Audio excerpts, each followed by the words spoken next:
नमस्कार दोस्तों, जैसा कि हम पाचन पढ़ रहे थे। पाचन में हमने 2 पार्ट पढ़ाया था। आज तीसरा पार्ट पढ़ा रहे हैं अमाशय में पाचन। अमाशय में पाचन में भोजन मुख से फिर ग्रास नली से होता हुआ अमाशय में पहुंचता है और अमाशय में भोजन 3 से 4 घंटे तक रहता है और यहाँ पर HCl निकलता है। अमाशय में HCl निकलता है जो भोजन को पचाने में मदद करता है। ये छोटे छोटे टुकड़ों में भोजन को तोड़ देता है और HCl जीवाणुनाशक भी होता है, क्योंकि बहुत सारे बैक्टीरिया जो मुंह में नहीं मरे थे लाइसोजाइम के द्वारा, वो डायरेक्ट अमाशय में पहुंच जाते हैं। तो HCl उसको मार देता है और HCl प्रोटीन पचाने में भी मदद करता है, क्योंकि ये भोजन प्रोटीन का पाचन एसिडिक माध्यम में होता है और पेट में एसिडिक माध्यम कर देता है। कभी कभी आप देखते हैं कि आपको उल्टी आती है, डकार आती है, तो आपको खट्टा खट्टा महसूस होता है।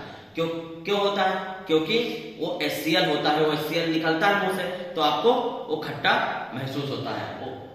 फिर इस तरह से हम देखते हैं कि अमाशय को 3 भागों में बांट सकते हैं: कार्डियक, फंडिक और पाइलोरी।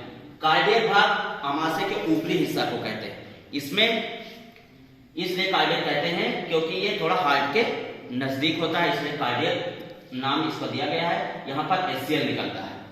और फिर दूसरा भाग होता है फंडिक, जिसमें एक कांटेनुमा संरचना पाई जाती है, जिसे हम रूजी कहते हैं। रूजी का काम क्या होता है? ये भोजन को रोक के रखता है और धीरे धीरे भोजन को आगे बढ़ाता है। ये कांटेनुमा संरचना कभी जब पेट खाली होता है तो क्या होता है, ये खड़े हो जाते हैं, जिससे पेट गड़ने लगता है, तो कहते हैं कि पेट में चूहे कूद रहे हैं।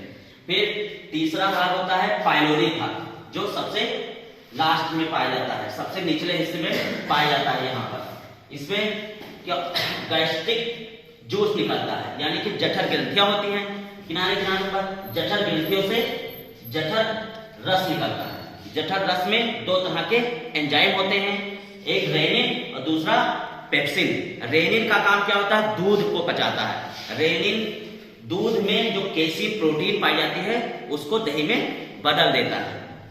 और पेप्सिन होता है, पेप्सिन जो प्रोटीन को पचाता है। अमाशय में केवल प्रोटीन का पाचन होता है।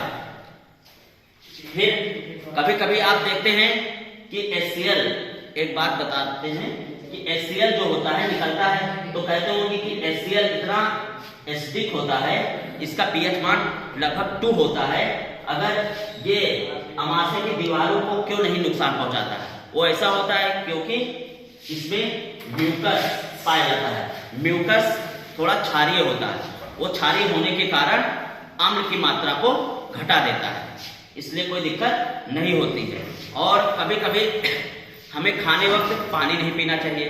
तो अगर हम पानी पी लेंगे तो क्या होता है, एंजाइम जो निकल रहे हैं भोजन को पचाने के लिए, यह अम्लीय माध्यम कम हो जाता है, जिससे पूरी तरह भोजन नहीं पचता है। इस तरह से अब हम देखेंगे अगले पार्ट में छोटी आंत में पाचन। हमारे चैनल को सब्सक्राइब कीजिए, लाइक कीजिए। धन्यवाद।